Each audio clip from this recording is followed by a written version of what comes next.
and you don't give any sanctuary. Sir Vijayasai Reddy Jaganmohan Reddy గారితో పాటు 16 నెలల పాటు జైలులో రిమాండ్ ఖైదీగా ఉన్నటువంటి పరిస్థితి. ఇవాళ సురేష్ గారైనా కేఎస్ ప్రసాద్ గారైనా ఆయన చాలా లైటర్ వేలో తీసి పక్కన పడేస్తారు. ఎందుకంటే ఆయన పడ్డ నొప్పులేంటో ఆయనకు ఉన్నటువంటి సమస్యలు ఏంటో వీళ్ళకి తెలియదు.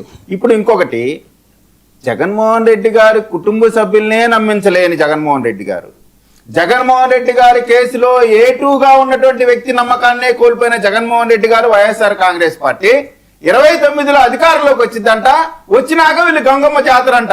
మీరు అధికారంలో లేకుండా మీరు గంగమ్మ జాతర చేస్తే అధికారంలో ఉండ మేము ఏ జాతరలు చేయాలా? కానీ మేము అది చెయ్యం కాబట్టి మొన్న వెంకటరెడ్డి గారు మీ పార్టీ మీద మీకు నమ్మకం లేకుండానే పొత్తులతో గెలిచిన వాళ్ళు మీరు మళ్ళా మీరు ఇతరుల నమ్మకం గురించి చెప్తారా? ఆలోచన విజయ్ గారు, మీ పార్టీ మీద మీకే నమ్మకం లేక పొత్తులతో గెలిచిన వాళ్ళు మీరు మాకు నేర్పిస్తున్నారు నీతులు. ఎంత నమ్మకాల గురించి మీరు చెప్తారు? మీ పార్టీ మీద మీకు నమ్మకం ఉంటే పోటీ చేసేది, మీ పార్టీ మీద మీకు నమ్మకం ఉంటే పోటీ చేసేది. కథలు చెప్తున్నా మీరు సైలెంట్ గా మీరు ఏ చెప్పినా చట్ట ప్రకారమే మీలాగా సిఐడి ఆఫీస్ కి తీసుకెళ్లలేదు. మా ఎంతమంది కార్యకర్తలు గుంటూరు సిఐడి ఆఫీస్ లో మీరు ఎంత వికృత చేష్టలు చేశారో ఆ బాధితుడికి తెలుసు. అప్పుడున్నటువంటి పరిస్థితుల్లో ప్రజలందరికీ కూడా తెలుసు కాబట్టి మిమ్మల్ని 11 సీట్లు కూర్చోబెట్టారు. అది గుర్తుపెట్టుకోండి. అంతేగాని మేము ఒక్కటే చెప్తున్నామండి, కుటుంబాన్ని సొంత మనుషులనే నమ్మించలేని వైఎస్ఆర్ కాంగ్రెస్ పార్టీ ఏపీలో ఉన్న కోట్ల మందిని నమ్మించేది ఎప్పుడు, వాళ్ళ అధికారంలోకి వచ్చేటప్పుడు ఇవన్నీ జరిగాయి కాదు. అయితే వీళ్ళు మాట్లాడే విధానం తప్పు అనేటువంటి మాట అందరూ ఖండించాలా. మరి ముఖ్యంగా రాజ్యాంగం గురించి అవగాహన కేఎస్ ప్రసాద్ లాంటి వాళ్ళు కూడా ఖండించకుండా వారిని వెనకేసుకురావడం అత్యంత శోచనీయం. అటువంటి సంస్కృతి ఆంధ్రప్రదేశ్ లో గతంలో లేదు. దాన్ని తీసుకొచ్చే ప్రయత్నం చేస్తున్నారు. వైఎస్ఆర్ కాంగ్రెస్ పార్టీ 11 స్థానాలకు పరిమితం అయింది కాబట్టి వాళ్ళ క్యాడర్ అంతా స్టార్టర్ అయిపోతుంది కాబట్టి వాళ్ళందరినీ కూడా గ్రూపులుగా నిలబెట్టుకునే ప్రయత్నంలో భాగంగా ముఠా రాజకీయాల్ని ప్రోత్సహించేటువంటి క్రమంలో ఈ విధమైనటువంటి రప్పా డైలాగులు వేస్తా ఉన్నారు. రాష్ట్ర వ్యాప్తంగా ఫ్యాక్షనిజాన్ని పెంపొందించే ప్రయత్నం చేస్తా ఉన్నారు. అటువంటి అవకాశమే లేదు. ఆంధ్రప్రదేశ్ ఎన్డీఏ కూటమి చంద్రబాబు నాయుడు గారి ప్రభుత్వం మీలాంటి ఫ్యాక్షన్ మెంటాలిటీని ఫ్యాక్షన్ కార్యక్రమాల్ని ఉక్కు పాదంతో అణిచివేసిందని మాత్రం చెప్పదలుచుకుంటా ఉన్నానండి.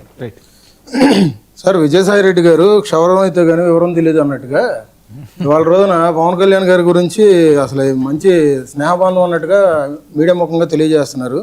విజయసాయి రెడ్డి గారు ట్విట్టర్ వేదికగా 2018, 19 ఆ సమయంలో 2022 వరకు కూడా పవన్ కళ్యాణ్ గారి గురించి, పెళ్లిళ్ళ గురించి, దత్తపుత్రుడు అని చెప్పేసి లోకేష్ గారి మీద, చంద్రబాబు నాయుడు గారి మీద, అందరి మీద కూడా ఆయన ప్రవర్తించిన తీరు అందరికీ, ప్రజలందరికీ కూడా తెలిసిన విషయం.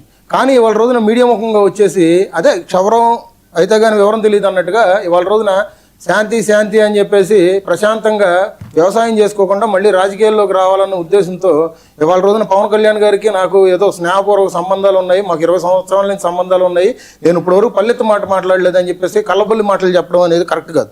ఎందుకంటే ఆయన మీద ఇప్పుడు ప్రస్తుతం ఏంటంటే ఒక జగన్మోహన్ రెడ్డి గారి తర్వాత నెక్స్ట్ స్థాయి A2గా ఉన్న విజయసాయి రెడ్డి గారి పరిస్థితి ఎట్లాగైపోయిందంటే కార్యకర్త కన్నా దిగజారిపోయి, ఒక ఎంపీ స్థాయి అనే సంగతి పక్కన పెట్టేసండి, కార్యకర్త కన్నా కిందకి దిగజారిపోయి ఇవాళ రోజున బర్త్డే పోస్టులు పెట్టుకునే పొజిషన్కి వెళ్ళిపోయారు.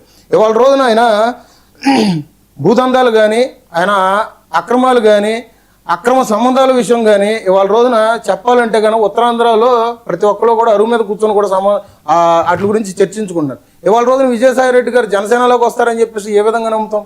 పార్టీలో ఇందాక ఈయన కేఎస్ ప్రసాద్ గారు ఒక మాట మాట్లాడితే బాలినేని గారు అన్నట్టుగా మాట్లాడుతున్నారు. ఇవాళ రోజున అదే సామినేని ఉదయభాను గారు వచ్చారు. ఇవాళ రోజున ఎన్టీఆర్ జిల్లాకి అధ్యక్షులుగా ఉన్నారు. ఒక మనిషికి ప్రతిష్టంగా ఒక బాధ్యత అప్పచెప్పాలంటే చాలా ఆలోచించి మేము చేసుకుంటాం. పార్టీలో ఆ నిర్ణయాలు తీసుకునేది పార్టీ అధ్యక్షులు తీసుకుంటారు. అంతేగాని బాలినేని గారి పరిస్థితి అవుద్ది, విజయసాయి రెడ్డి పరిస్థితి కూడా అంటే ఇట్లాంటి సిల్లీ క్వశ్చన్లు, సొల్లు మాటలు ఇవాళ రోజున డిబేట్లోకి వచ్చి మాట్లాడబాకండి. అది 1-2 రకాలుగా తెలుసుకొని మాట్లాడండి. ఇవాళ రోజున మీ పార్టీ పంపించింది కాబట్టి వాళ్ళ రోజున ఆయన వ్యవసాయం రాజీనామాలు చేసి వచ్చారు. లెక్కర్ స్కామ్ లో ఆయన బయటకు వచ్చి ప్రెస్ మీట్ పెట్టినప్పుడు కూడా ఆయన అన్న మాట ఏంటి, సజ్జల గారు నన్ను అనగదొక్కుతున్నారు. నేను అందుకని నేను రావట్లేదు. నేను పార్టీ అంటే నాకు ఇష్టం లేదు. బయటకు వచ్చాడు ఆయన. ఒక నిమిషం అండి. ఏంటి సుజనా గారి కామెంట్స్ ఏంటి రెడ్ బుక్ మీద ఏమన్నారండి? ఏదో ఇంటర్వ్యూలో ఏమన్నారు? వినలేదా? తప్పదు ఏమన్నారు? Red book